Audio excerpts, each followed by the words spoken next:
The sign, the signs of your house, the signs we have in our home should feed our spirits. They should make us laugh. They should make us think. They should make us feel good. So, as much as I think it's important to have pictures in your house, I think it's more important to have words on your walls so that you can talk into your spirit because words go into your spirit. So, a lot of times to motivate ourselves, we need to be able to talk to ourselves.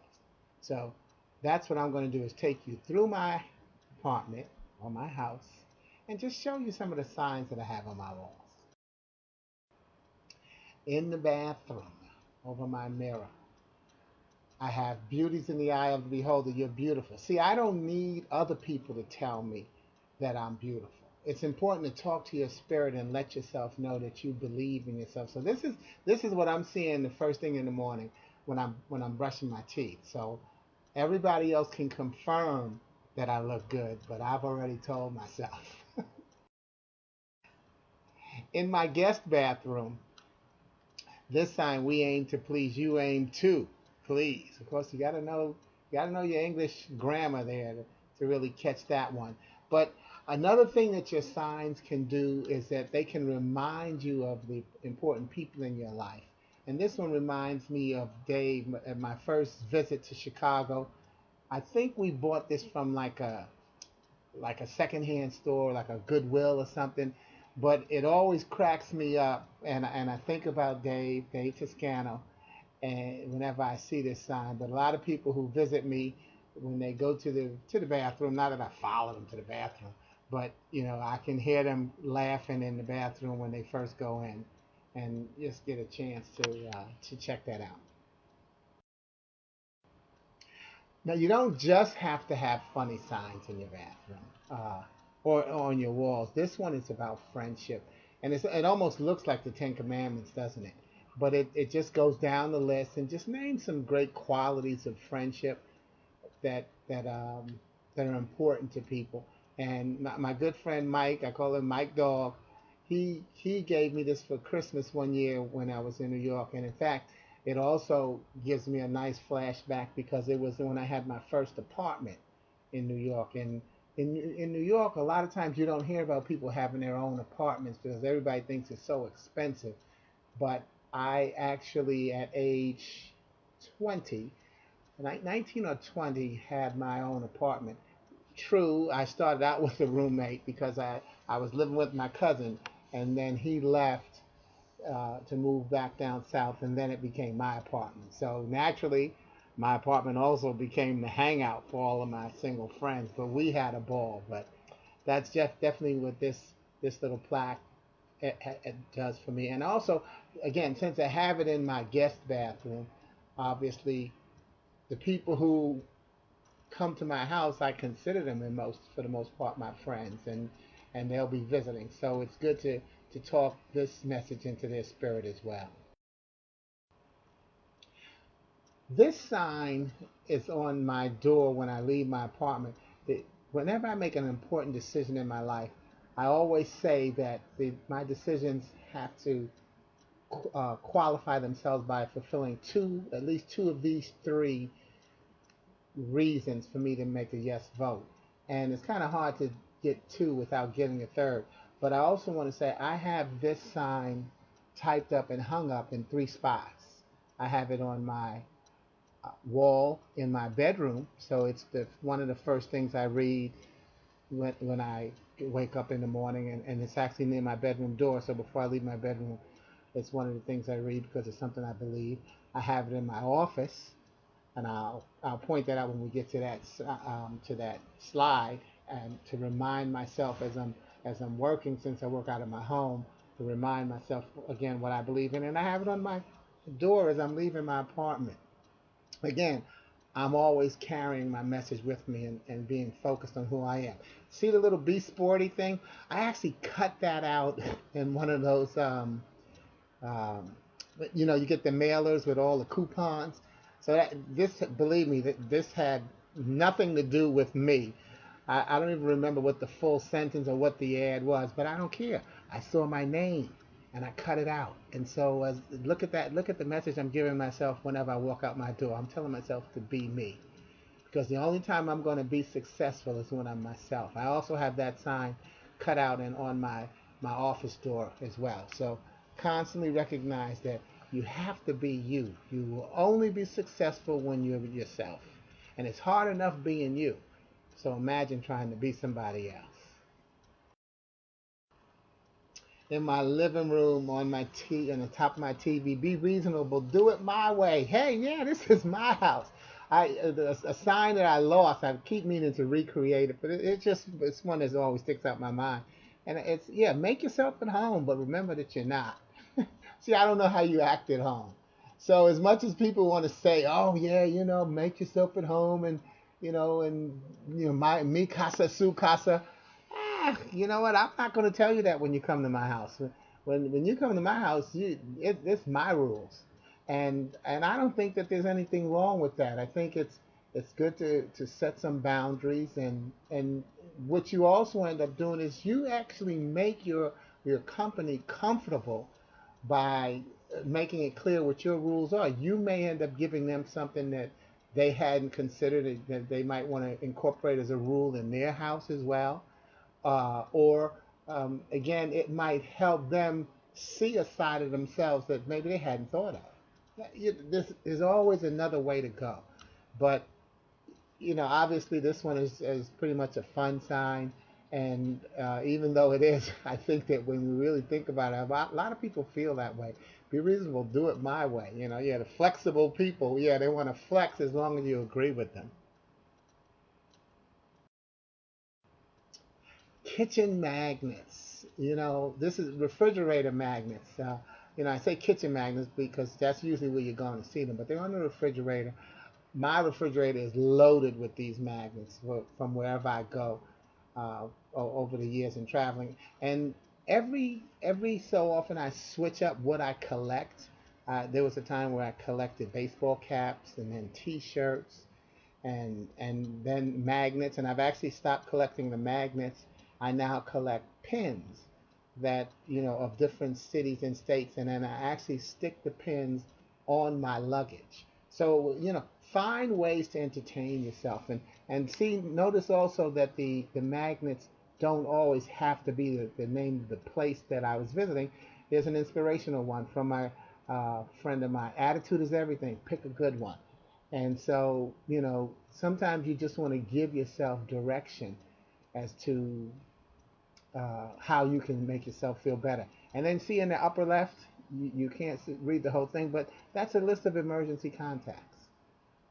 Since I live alone, I've got my list of emergencies there, and because if something should happen to me, my family would not necessarily know all the people and the different circles of people that I'm involved with. And so this would give them a nice handy list. I have the email addresses for people as well as their phone numbers. Whatever is my primary way of contacting them, I have it there so that my family can contact them as well. And in case you're reading into it, let's not skip over the fact that's my list in case something should happen to me, emergency, if I should die. These are people that I would want to know, because isn't it awkward? I know a lot of times people say, "Oh, I don't want to talk about death," but isn't it awkward when you see someone or call someone and you ask them about how a certain person is doing, and then you find out that that person passed away? So, I think it's important to let people know when there's tragedy in your life as best that you can. So I've got my list there. So, there's a good chance that you're on that list if you're somebody that knows me.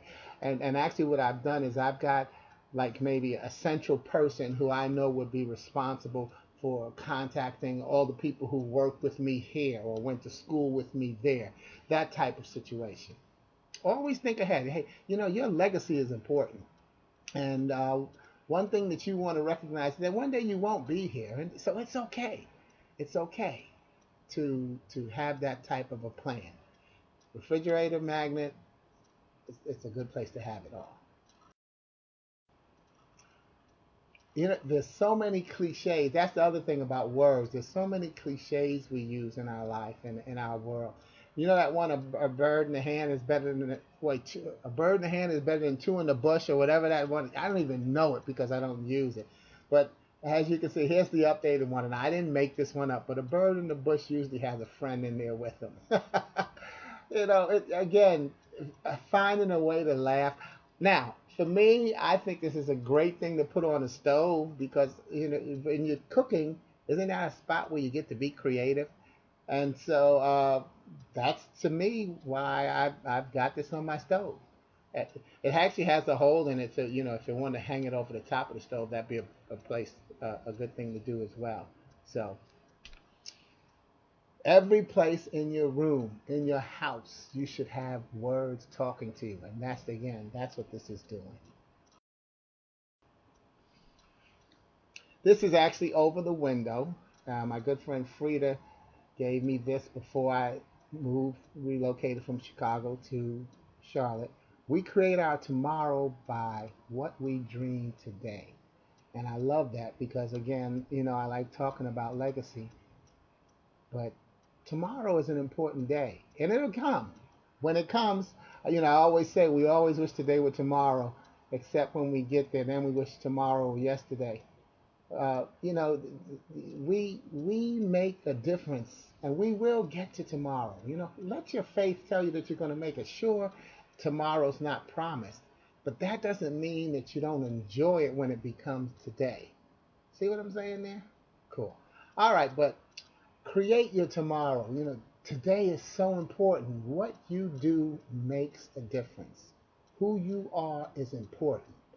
So have that crisp vision of yourself as being successful and sharing that success, and really find ways to help other people be successful and feel good about themselves. And I think that'll make all of your tomorrows wonderful todays.